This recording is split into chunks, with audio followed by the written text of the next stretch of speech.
Sejam muito bem-vindos a mais uma reunião pública a nosso médio, nessa tarde friazinha, mas que com certeza todo mundo vai ficar com o coração bem quentinho aqui, uma promessa, né, Bernadette? Eu vou pedir para a Leila fazer a leitura de uma página, faremos a prece em seguida e depois passaremos a palavra para a Bernadette. É uma mensagem do livro Sinal Verde, de Francisco Cândido Xavier, ditado pelo espírito André Luiz. O nome da mensagem é Melindres. Não permita que suscetibilidades lhe conturem o coração. Dê aos outros a liberdade de pensar, tanto quanto você é livre para pensar como deseja. Cada pessoa vê os problemas da vida em ângulo diferente. Muita vez, uma opinião diversa da sua pode ser de grande auxílio em sua experiência ou negócio, se você se dispuser a escutá-lo.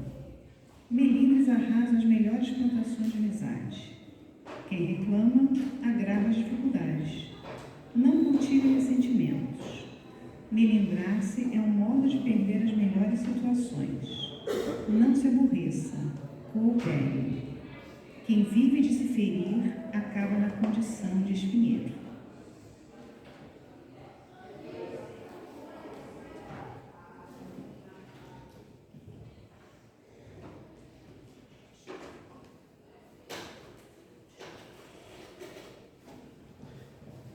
E assim, meus irmãos, vamos elevar nossos pensamentos, vamos nos conectar aos amigos espirituais que nos auxiliam nessa tarefa e vamos tentar deixar as nossas preocupações de lado por todo o tempo em que aqui estivermos. Então vamos orar. Jesus, irmão querido, te agradecemos pela oportunidade de aqui estarmos nessa tarde friazinha, característica de Petrópolis, mas que possamos nos aquecer com o fruto do trabalho de pesquisa que a nossa querida Bernadette certamente irá nos apresentar. Que tenhamos uma tarde de paz, de aprendizado, de harmonia, e que possamos daqui, dessa casa amorosa, encaminhar para os lugares onde quer que exista dor, onde quer que exista sofrimento, que nós possamos encaminhar as nossas melhores vibrações para amenizar esse sofrimento que sabemos que é temporário. Te pedimos também, Senhor, para abençoar essa casa, para proteger seus dirigentes, seus trabalhadores, seus tarefeiros do bem, e para intuir a todos aqueles que nesse momento estão em alguma atividade útil dentro desse recinto, Senhor. Que possamos também, com a emanação dos nossos fluidos, que possamos magnetizar a água da casa, dessa casa e de todas as casas ao seu redor, Senhor. E assim, mais uma vez, te agradecemos e te pedimos para que a tua paz esteja conosco, hoje e sempre. Que assim seja. Eu vou passar a palavra para a Bernadette. Ela vai começar a palestra dela com uma pergunta, né, Bernadette? Boa tarde a todos. A Neila falou que eu vou começar a palestra. Eu já cansei de dizer que eu não faço palestra, eu converso sobre doutrina espírita. Um dia, talvez daqui a umas 3 ou 4 encarnações, eu venha a ser palestrante. Mas nessa eu sou conversante. O tema, conforme vocês viram no informativo, era a missão espiritual do Brasil, ponto. Eu resolvi provocar. Eu gosto de provocar, fazer as pessoas pensarem. Eu acho que doutrina espírita é isso. Tem um monte de ponto de interrogação ali. Será que o Brasil tem uma missão espiritual? Será?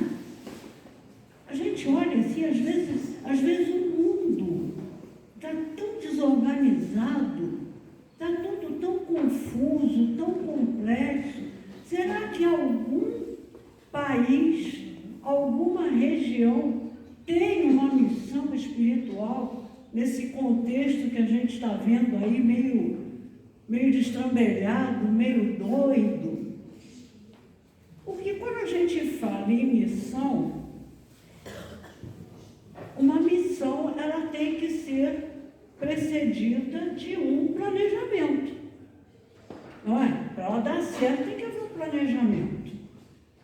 Ninguém prepara nada para dar certo se não planejar. Isso é uma coisa que a gente aprendeu. Quem é professor tem que preparar a aula em casa. Quem é engenheiro tem que preparar, né, Eneida, o plano. Não vai, por melhor engenheira que Eneida seja, ela não vai chegar sem um planejamento e construir qualquer coisa. Então, tudo precisa ter um planejamento. É em cima disso que a gente vai começar a conversar, para ver se existe uma missão, deve ter havido um planejamento. Se não houve planejamento, não existe missão. Ok? Outra coisa, outro desafio é que normalmente as palestras já começam com a leitura de uma página. Como eu não faço palestra, repetindo, além da página que a Leila leu, eu trouxe uma página também. Eu só vou ler uns trechinhos dela, porque ela está ligada ao, vamos dizer, ao desenrolar da nossa conversa. E essa página, ela está no livro Vinha de Luz. Eu não pude trazer toda, porque eu tenho um algoz ali na minha frente que se chama relógio. Então eu tenho que, ir me adaptando a ele. Então eu trouxe uns trechos que eu achei interessante, mas sugiro que vocês leiam na íntegra. É a mensagem 64 do livro Vinha de Luz. E Emmanuel vai trabalhar em cima das palavras de Paulo, na primeira carta aos Coríntios, no capítulo 5, versículo 7, onde Paulo escreveu: alimpai-vos, pois, do fermento velho, para que sejais uma nova massa. Quando Paulo estava escrevendo para os Coríntios, ele deu essa orientação. E Emmanuel eu destaquei trechinhos na mensagem, porque para a gente poder compreender o que Paulo quis dizer com alimpai-vos do fermento velho. Ele estava falando, será que ele estava falando com os padeiros, lá em Corinto? Aqueles que iam usar o fermento, para que eles usassem um fermento bom, né? Então, Emmanuel e foram os trechos que eu destaquei, Emmanuel vai dizer: existem velhas fermentações de natureza mental que representam tóxicos perigosos ao equilíbrio da alma. Muito comum observarmos companheiros ansiosos por íntima identificação com o pretérito, na teia de passadas reencarnações. Acontece, porém, que a maioria dos encarnados na Terra não possui uma vida pregressa, respeitável e digna. Não reclamem comigo, Emmanuel que está dizendo isso, eu só estou trazendo o texto. Não guardes, pois, o fermento velho no coração. Reformemo-nos à claridade do infinito bem, a fim de que sejamos nova massa espiritual nas mãos do nosso Senhor Jesus. Emmanuel estava alertando, e claro que foi o que Paulo também quis dizer, ele não estava falando com os padeiros, não era o fermento que se bota na massa, para que não guardássemos o que não serve dentro de nós. Todo mundo que cozinha sabe que se a gente bota um fermento que está fora da validade num bolo, num pão, a receita não dá certo. Ou fica duro, ou não cresce, ou sola. Por quê? Porque é preciso um fermento de boa qualidade. que a receita dê certo. Então, o alerta de Paulo era exatamente isso. Não perde tempo querendo saber quem você foi no passado para se posicionar agora. Esquece o fermento velho, esquece aquilo que já não deu certo e começa com algo novo, o fermento novo, para o quê? Sejamos nova massa espiritual.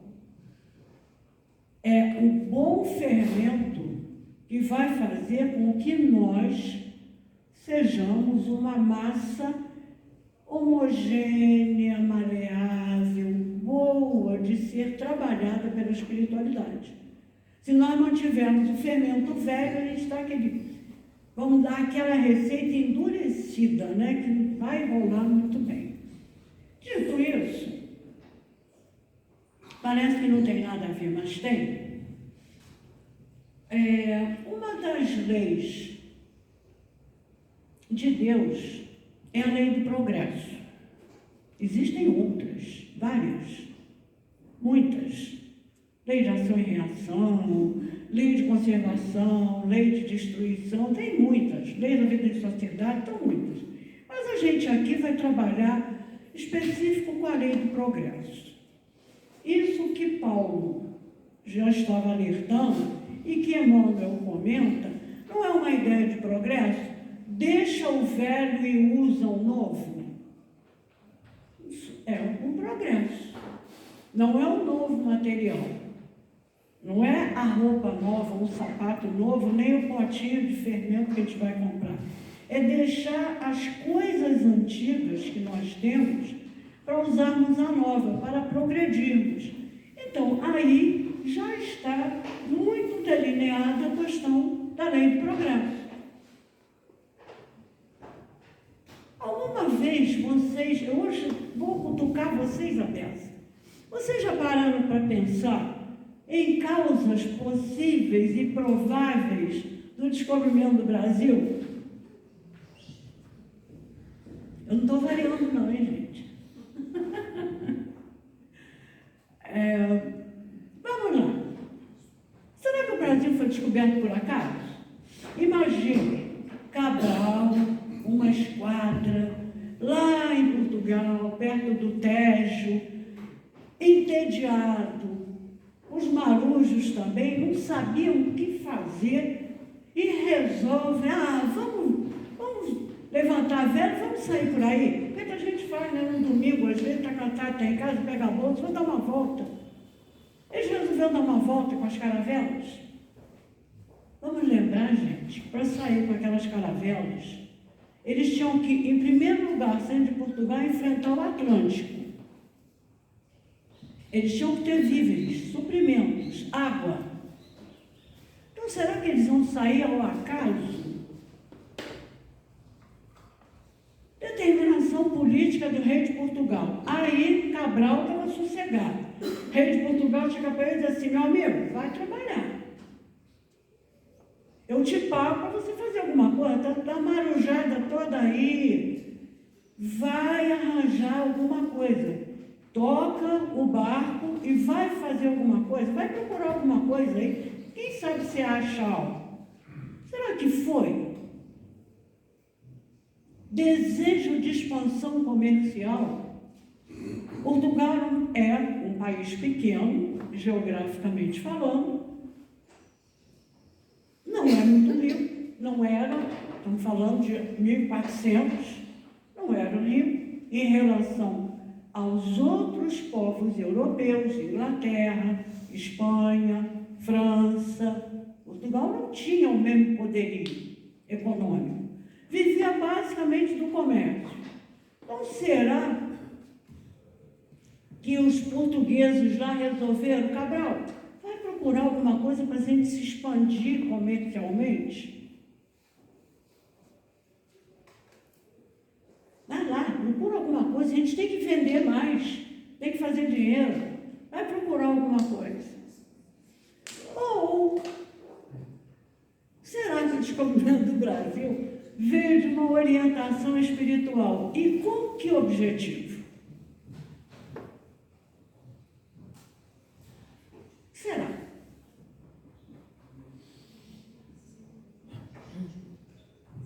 Garanto que vocês não tinham pensado nisso. Alguns devem ter pensado, mas a maioria não. Porque a orientação espiritual, ela vem de quê? De um planejamento anterior. Então, se planejaram anteriormente, para que seria esse planejamento com relação ao descobrimento do Brasil? Vamos continuar a viagem? No livro A Caminho da Luz, eu vou dar 3 sugestões de leitura hoje. O Via de Luz, para você ler a mensagem inteira de Emmanuel. O A Caminho da Luz, esse livrinho aqui, esse aqui é antigo, a capa moderna é mais bonita, mas é que eu gosto muito de utilizar meus livros, não é livro velho não, mas meus livros antigos, porque eles são cheios de anotação. Nesse livro, ele foi psicografado pelo Chico e foi ditado por Emmanuel.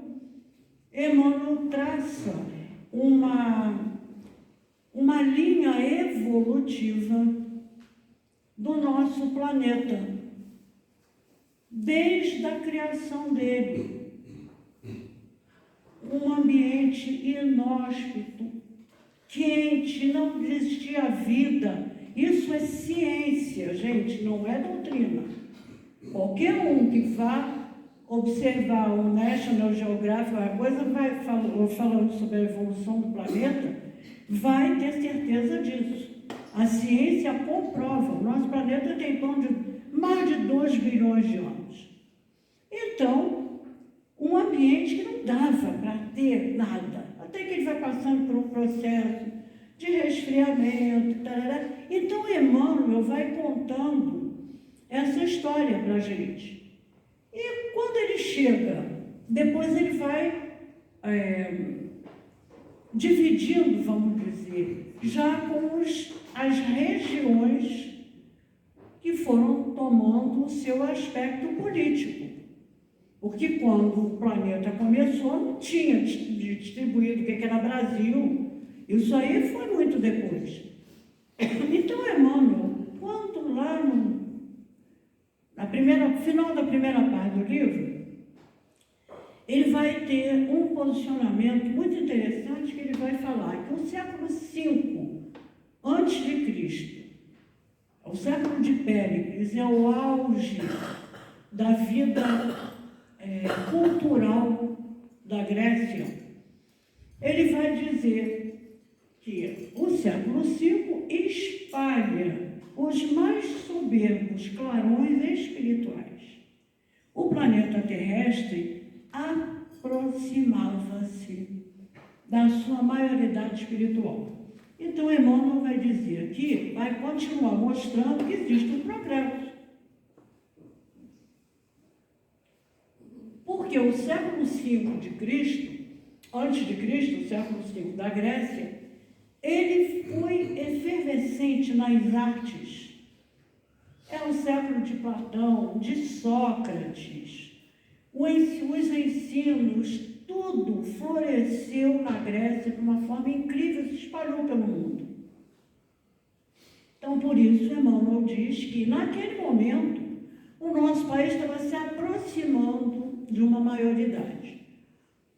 Depois, capítulo seguinte, já estamos em Roma, ele vai dizer que os pródromos do direito romano e a organização da família em Roma assinalavam o período da maioridade. Quer dizer, continua o nosso planeta se aproximando de um determinado momento em que ele vai dizer que se instala a maioridade. O que é a maioridade para a gente? Na sociedade, para a menina, é o baile de debutante. Né? Quando ela ingressa na sociedade. Ela pode ir a festas, mas na idade civil, vamos dizer assim, é quando você tira a carteira de motorista, você começa a ter mais possibilidades de fazer coisas que não fazia antes. Então, o planeta está caminhando. Está caminhando. em direção, saindo lá daquele início, a algo mais equilibrado. Eu trouxe as citações todas das páginas. Quem quiser anotar e depois procurar, dessa minha versão. E o que o direito romano trouxe para a gente? Até hoje, se houver alguém de advogado aqui, ou que tenha estudado direito, sabe, nós utilizamos até hoje, no Ocidente, as bases do direito romano. Então, foi um momento importante. A Grécia com as artes, Roma com o direito e com a organização da família. Não é que os outros países não tivessem a família organizada, mas é uma forma, uma construção de uma família mais equilibrada, a família romana. Quem já leu os romances históricos de Emmanuel percebe isso.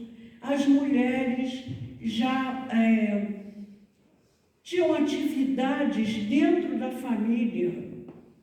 Não era só imposta a decisão do marido, as mulheres tinham uma forma de lidar, elas acompanhavam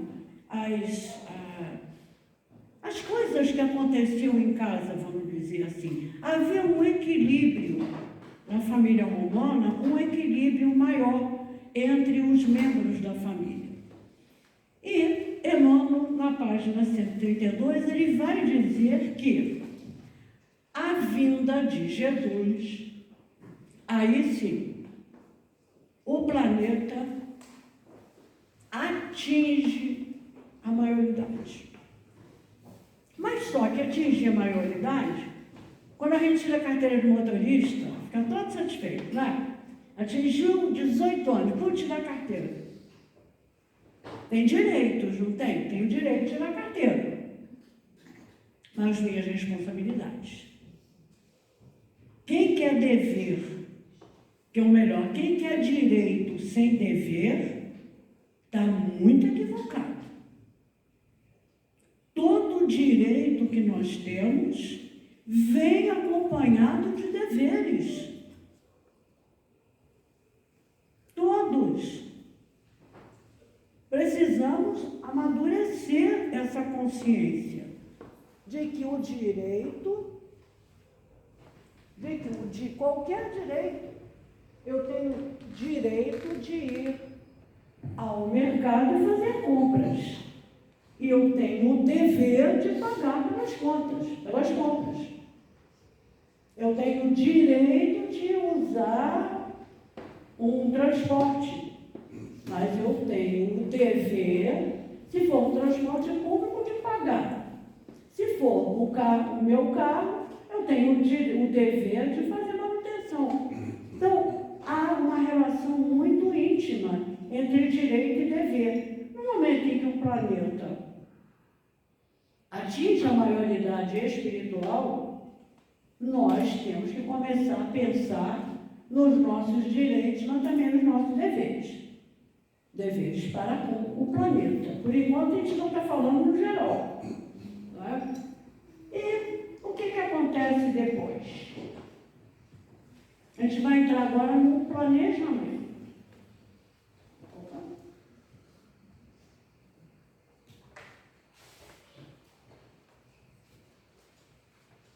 Jesus, que nunca está à toa, foi ele que criou, que organizou o nosso planeta, por isso ele é chamado de governador do planeta. Jesus esteve aqui, daí o último ponto, onde se instalou a maioridade. Jesus volta ao plano espiritual e continua observando aqui. Afinal de contas, foi a criação dele.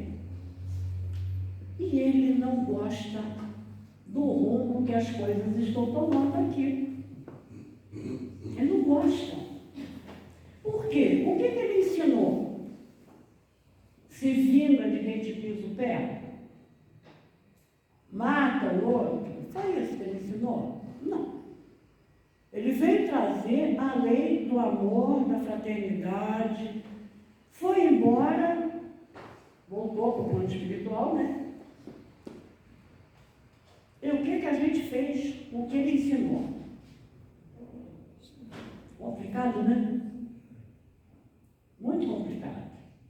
Então, Jesus, no plano espiritual, reúne assessores, né? Mas assessor de Jesus, gente, não é feito assessor nosso no trabalho, não, que às vezes o assessor não quer nada agora no Brasil, o chefe às vezes não quer nada agora no Brasil, e o assessor sabe, mas não. A hierarquia do plano espiritual é fantástica. Então, Jesus se reúne com os seus amigos espirituais e começa a comentar que... Opa, vamos lá. Não, deixa eu voltar aqui. Deixa eu voltar aqui para vocês, senão eu vou me perder. Está aqui. Jesus conversando com um cidadão espiritual chamado Eliu. Quem era Eliu? Encarregado dos problemas sociológicos da Terra. Quer dizer, era aquele que observava o comportamento humano. Jesus vai pegar logo Eliu, claro, né? Era aquele que era responsável por aquilo. E o que Jesus vai dizer? Meu coração se enche de profunda amargura, vendo a incompreensão dos homens, aniquilando-se uns aos outros como caíns desvairados. Caim desvairado, caíns. Nesse diálogo, Jesus pega a figura de Caim, da Bíblia, que matou Abel, aquela briga entre irmãos, para transformar no substantivo, tanto que é com letra minúscula, e aplica o plural, Caíns. Nós, humanidade da Terra, estávamos transformados em Caíns desvairados. O Eliu, claro, né? Ele era responsável por aquilo ali. Ele tenta minimizar o impacto. Ele diz, mas senhor, não é bem assim. Eles têm o comércio está levando a um estreitamento de laços. Tem um país indo até o outro. Eliu tenta minimizar a visão de Jesus, mas Jesus insiste e diz o seguinte: infelizmente, não vejo senão o caminho do sofrimento para modificar tão desoladora situação. Qual era a desoladora situação? Nós não nos comportando conforme as leis de Jesus depois que ele voltou ao plano espiritual. E aí Jesus tem uma brilhante ideia. Ele sai com Eliu e vários outros assessores, o time, imagina o time, né? Que foi aquela seleção ideal. E eles vão pesquisar o nosso orbe para ver regiões que pudessem receber novas influências, um fermento novo, lá do Emmanuel e de Paulo. Recebeu um fermento novo. E, segundo Humberto de Campos, vamos voltar ao slide, que na hora que eu coloquei fora de ordem. No livro Brasil, Coração do Mundo, Pátria do Evangelho, que é a psicografia do Chico, mas foi ditado não por Emmanuel, mas por Humberto de Campos. No prefácio, Emmanuel fala, e Emmanuel vai dizer o seguinte: o Brasil não está está somente destinado a suprir as necessidades materiais. Porque, é claro, nosso país é rico materialmente falando. Na agricultura, em pedras preciosas, petróleo, temos muita coisa. Mas não é isso.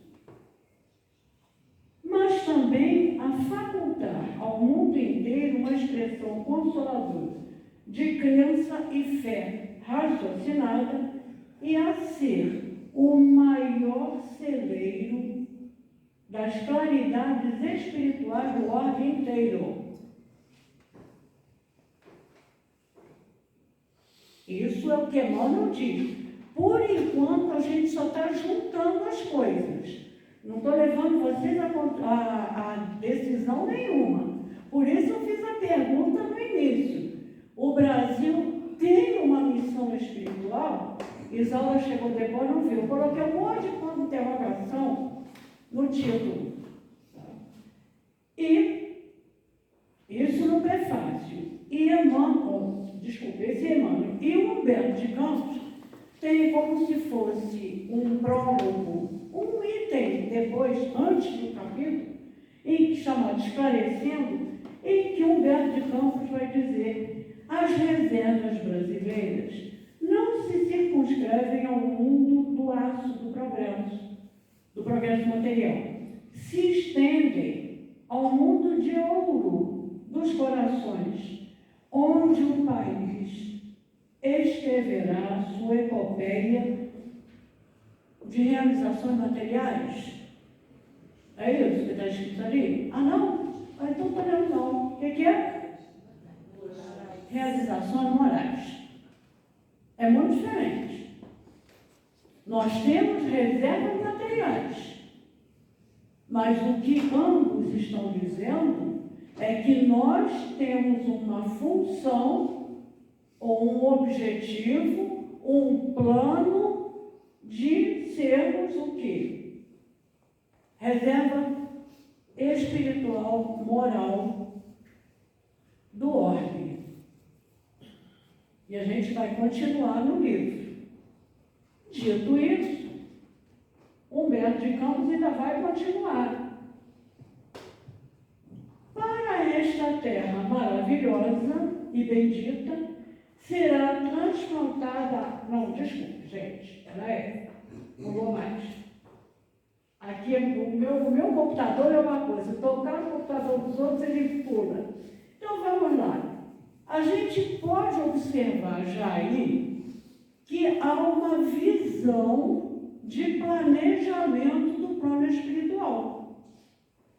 Transformar uma região inóspita num celeiro de bens espirituais para o orbe. Tá?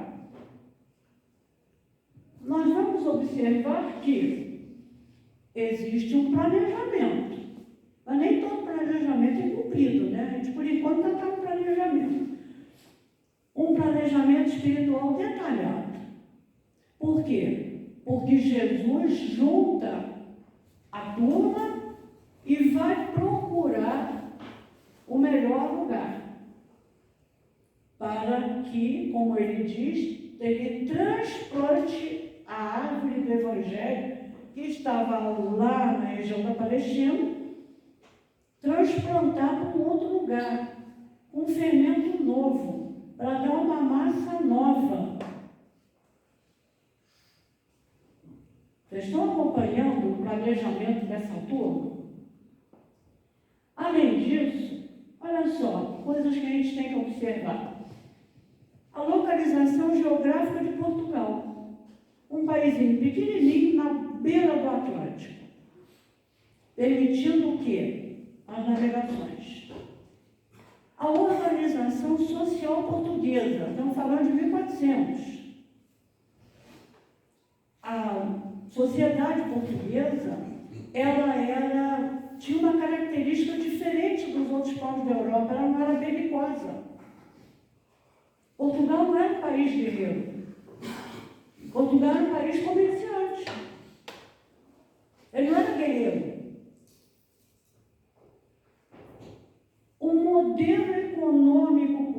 português e os demais povos. Portugal vivia do comércio, se chama, na história, mercantilismo, era um comércio através de um país indo aos outros, era a ideia do mercantilismo, com relação aos demais povos da Europa, que eram belicosos. É só a gente ver, todos eram invasores, todos eram mais aguerridos. Existiam ideias lá em 1400, até em 1300, de outras terras, que ninguém sabia dizer onde era. Mas já existia essa ideia. Existem mapas, se vocês pesquisarem na internet, muito antigos, mostrando áreas. É claro que eles não podiam delimitar, porque não sabiam, nunca tinham chegado lá, mas que mostravam uma região que não podia ser mar, que tinha que ser terra. E a exaustão moral da Europa, do Oriente e da própria África. Porque de tanto guerrearem, de tanto se invadirem, de tanto transformarem uns e outros em escravos, em reféns, ela viu uma exaustão moral, da qual Portugal não fazia parte. Até a Espanha, a Armada Espanhola era uma coisa assim. Ela só perdeu para a Armada da Inglaterra, quando ela tentou invadir a Inglaterra. Eram povos extremamente aguerridos. Então vocês veem aí, o planejamento lá de cima, está vendo? Vamos levar para um lugar que não seja contaminado, onde o fermento novo vai poder dar uma massa nova. Ok?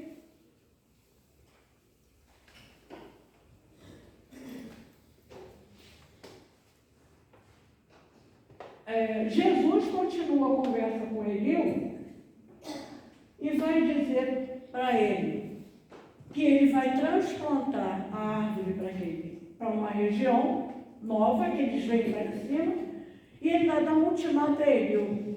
Eliú, você vai voltar para a terra, vai corporificar, vai reencarnar no seio do povo mais pobre e mais trabalhador do Ocidente, que é o quê? Portugal. Vai instituir um roteiro de coragem para que sejam transpostas as imensidades desses oceanos. Ele, além de voltar para a vida na matéria, ele tinha que estimular o quê? A coragem do povo português para enfrentar os oceanos. Para sair para onde? Vocês estão conseguindo ver que existe um planejamento? Eliú volta depois, em 1394, olha a antecipação do planejamento. A gente faz planejamento hoje para fazer amanhã. O plano espiritual antecede de séculos. Em 1394, Eliú, aquele que estava conversando com Jesus, que era responsável pelos problemas sociológicos do planeta, reencarna em Portugal, com o nome de Henrique de Avis, filho do rei de Portugal, Dom João I. E Henrique se torna o grande mentor das navegações, da era das navegações. Ele acolhe a ideia de Jesus, porque ele sabe que vem todo um planejamento decorrente daquilo. Em 1460, com mais de 60 anos, Henrique volta para o plano espiritual, tendo cumprido a missão dele de estimular as navegações.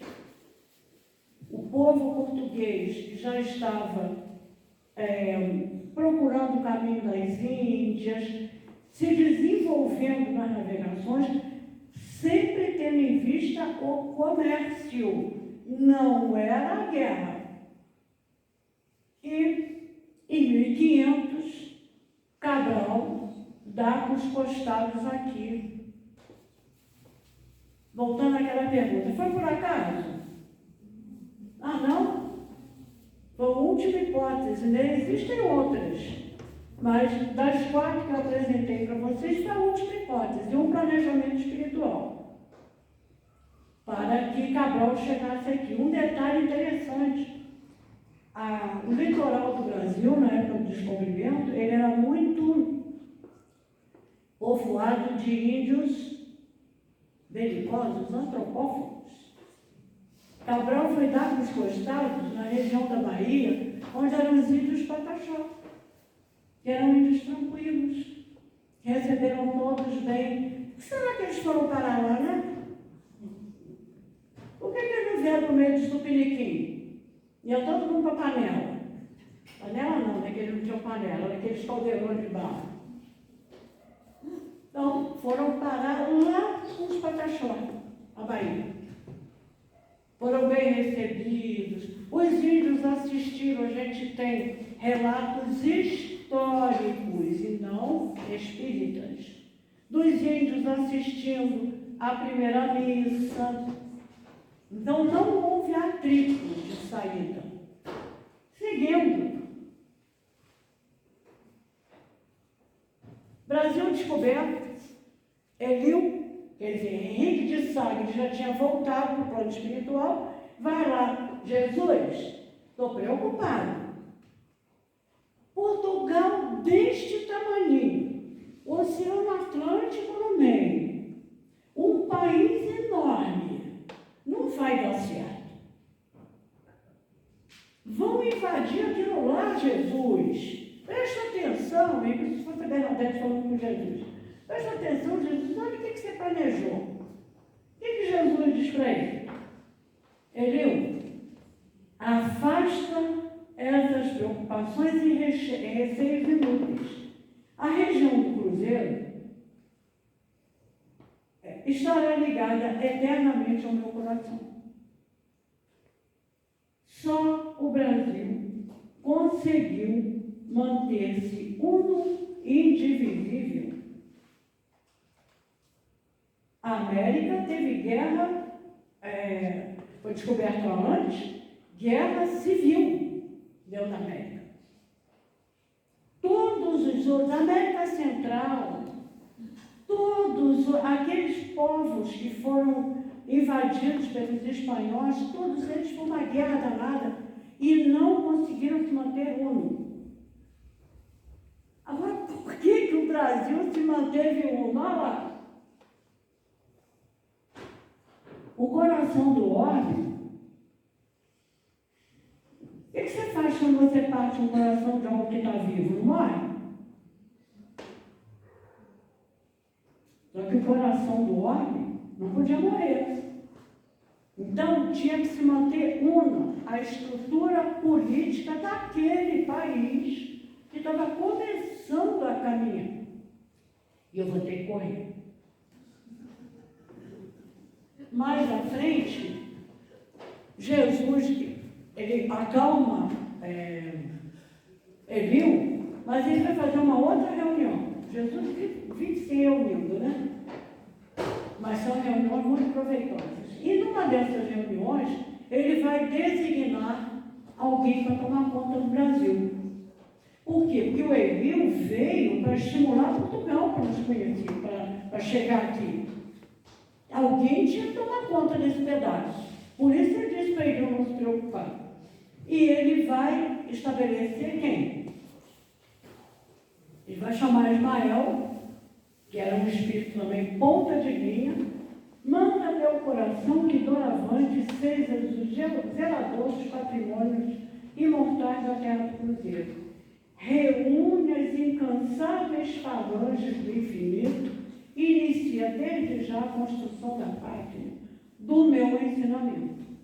E lembra-te que sempre estarei contigo no cumprimento dos teus deveres. Quem é o Ismael? Há 15 dias atrás, a gente teve aqui talvez vocês tenham assistido, a palestra de uma pessoa que é muito querida, uma amiga muito querida mesmo, chamada Cris, a Cris Brooks, e ela deu assim, muito rápido, sobre, falando de Ismael. Ismael é aquele lá de trás que ela citou aqui, filho de Abraão com uma escrava. Por quê? Porque a mulher dele não engravidava e precisava ter um descendente.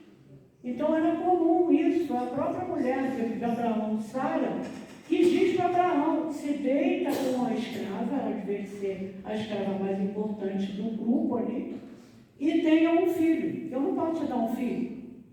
É esse Ismael. Tempos depois, a Sara engravidou e nasceu Isaac. Então, é este Ismael que Jesus designa para ser o responsável por tomar conta daqui do Brasil, nessa região. Ismael, na hora, a espiritualidade, Jesus mandou, é igualzinho a gente, né? Jesus manda, a gente faz tudo diferente. Jesus mandou intervenções pontuais de Ismael no Brasil. Fermento novo, vinda dos europeus falidos moralmente. Por quê? Eles vão ter que ter oportunidade de fazer o pão novo. Tendo neles o fermento novo, sendo eles o fermento novo. E a fala diz o seguinte: eles terão a liberdade de humilhar seus irmãos. Por quê? Porque veio quem era das cruzadas, quem era inquisidor, veio aqueles grandes devedores. A conversa de Ismael com eles, convencendo eles aqui, é linda. Porque Ismael diz assim, resumindo: o trabalho vai ser difícil, mas vocês podem fazer. Porque vocês precisam. É oportunidade para vocês se livrarem dos seus débitos. Então, mas fica a ressalva. Vão ter liberdade.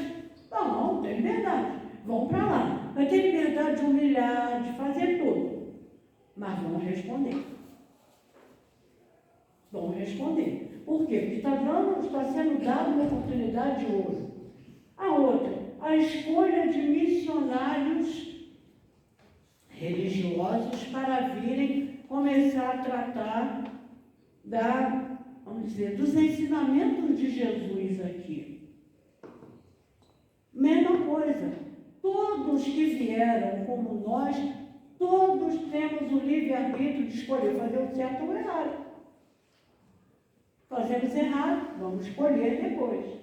A chegada de Maurício de Nassau, gente, é fantástica. Por quê? Porque Portugal, por não ser um país tão evoluído culturalmente, ele não estava conseguindo implantar no país, na região aqui enorme, mais cultura. Ele estava focado ainda no comércio, naquelas coisas mais simples. Eliu vai ter uma conversa com o plano espiritual e diz assim: eu vou procurar na Europa um nobre que não seja tão devedor moralmente e levar para lá, para ele implantar a cultura, para ele desenvolver. Mas ele ainda diz: ele virá como invasor. Por quê? Porque era o que ele tinha. Era quem Eliu tinha. E ele vai procurar Maurício de Nassau, que entre os nobres era o menos endividado, encarnado. E Maurício de Nassau vem para aqui e traz o início da cultura holandesa. Ficou 15 anos só e foi embora, sem brigas. Não houve guerra entre Portugal e Holanda. Ele foi embora depois, mas ele implantou e trouxe alguma coisa. Acolhimento à alma de Tiradentes. Gente, tudo isso foram ações de Ismael e tem muito mais, porque eu já estou correndo ali com o relógio. Tiradentes, quando é levado ao suplício, né, pela Inconfidência Mineira, ele é acolhido, porque foi o único inconfidente que foi condenado à morte. Ele chega ao plano espiritual, ele é acolhido por Ismael. E Ismael vai dizer para ele, olha só, resgatas hoje os delitos cruéis que cometeste com o inquisidor. Então não foi um erro a morte de Tiradentes. Ele precisava resgatar. Mas ele trouxe a ideia da independência econômica, política de Portugal. Isso tudo está no planejamento de Jesus desde lá de trás. Apoio ao Dom João, quando Dom João Bonaparte vai invadir Portugal, e Dom João vem para cá, Ismael se mobiliza. Por quê? Porque a América já estava liberta, já era independente, vamos dizer assim. E Dom João foi o primeiro monarca europeu a botar os pés na região do continente americano. Ele é acolhido espiritualmente por toda a falange coordenada por Ismael, para que ele fosse bem aceito, que não houvesse grandes lutas com a vinda de Dom João para cá com a corte. Ismael continua. Influência na independência do Brasil. Convite a Adolfo de Menezes, Bezerra de Menezes Cavalcante, o nosso conhecido Bezerra, foi convidado por Ismael para... Ismael intima a ele, descerás as lutas terrenas, para vir ajudar no processo de preparo, vamos dizer, desse solo para o Evangelho de Jesus, culminando a fundação da Federação Espírita Brasileira. Tudo isso ainda na época do Império, gente, que para nós é muito tempo, mas no plano espiritual foi assim, ó. De 1500 a 1800, em 300 anos, fizeram uma revolução tranquila aqui. O que a gente pode concluir desse cenário? Há uma missão espiritual a ser exercida pelo Brasil? Ou são apenas fatos? Estão chegando à conclusão que há?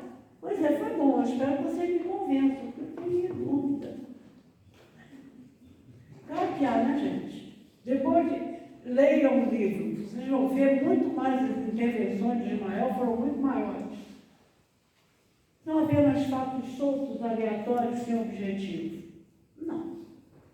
Há um projeto, não há? Há um planejamento. Agora é reflexão para vocês. E nós? Fazemos parte desse projeto? Mas para fazermos parte do projeto, nós precisamos agir de acordo com o projeto.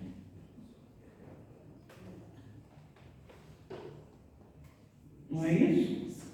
Se a gente faz parte do projeto, a gente tem que agir dentro do projeto, porque senão a gente vai estar fora da curva.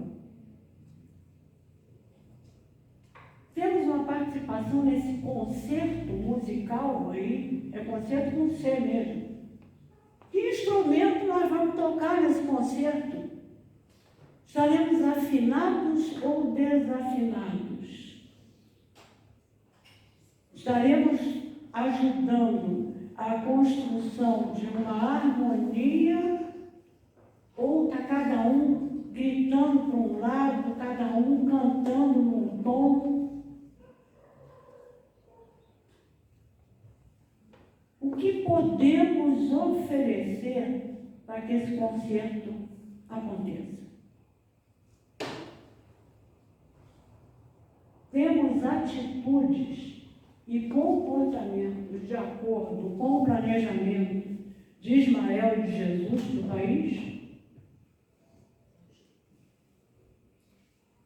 Vocês viram lá atrás que o coração não podia se partir, não é? O coração foi preservado, foi a única região que não teve lutas, vamos dizer assim. Por quê? Porque o coração é um ponto nevrálgico. Independente de qualquer coisa, de qualquer ideia, de qualquer coisa que possa passar pela cabeça nossa, nós temos que nos mantermos unidos. A união do povo brasileiro é que vai levar a essa construção. E nós temos uma imensa responsabilidade. Ao invés de estarmos, um puxa para um lado, outro puxa para outro, outro quebra, outro mata, outro taca fogo, nós precisamos ter a consciência da responsabilidade do Brasil para o mundo. E não é material, não é fornecer arma, não é fornecer comida. Essa tem os outros. A nossa é diferente. Por quê? Queiramos ou não.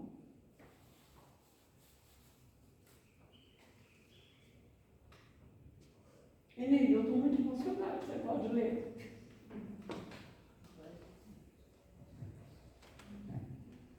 O Brasil terá sua expressão imortal na vida do Espírito. Queiramos ou não. Façamos certo ou não. O Brasil vai ter essa expressão. É por isso que nós precisamos. Nem todo mundo gosta do amarelo, né? Não precisamos ter todos a mesma escolha. Nós precisamos ter a responsabilidade de não atrapalharmos o planejamento de Jesus. Boa tarde a todos. Fiquem com Deus. E desculpem a emoção.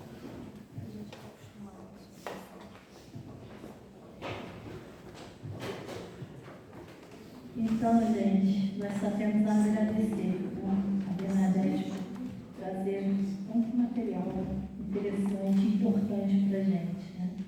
Então, eu vou pedir para a Neuza fazer a prece final. Em seguida, darei aviso e partiremos por paz. Senhor Jesus, obrigado, Senhor, por esse estudo. Obrigado por termos escolhido estar aqui. Obrigada por todos os ensinamentos, por todas as reuniões que estão acontecendo nesse momento, nesta casa. Obrigada, Senhor, por estarmos espíritas nessa encarnação e por estarmos aqui, no coração do mundo, na pátria do Evangelho. Que possamos, sim, saber fazer nosso dever de casa. Que possamos ser guiados e orientados pelo bondoso Espírito de Ismael, para que cada vez mais possamos nos doar a este coração tão maravilhoso, tão magnífico que Jesus nos presenteou. Um país sem tumultos geográficos, um país sem guerra, um país onde tudo que se planta dá. Um país que tem o seu povo guerreiro, povo que não esquece e não deixa para depois as boas coisas do mundo. Senhor, que possamos ser esse Brasil do amanhã para todos os espíritos encarnados e desencarnados, para todas as crianças que aqui chegam. Obrigado, Mestre, por tudo, pela tua presença conosco e pela tua paz. Que assim seja.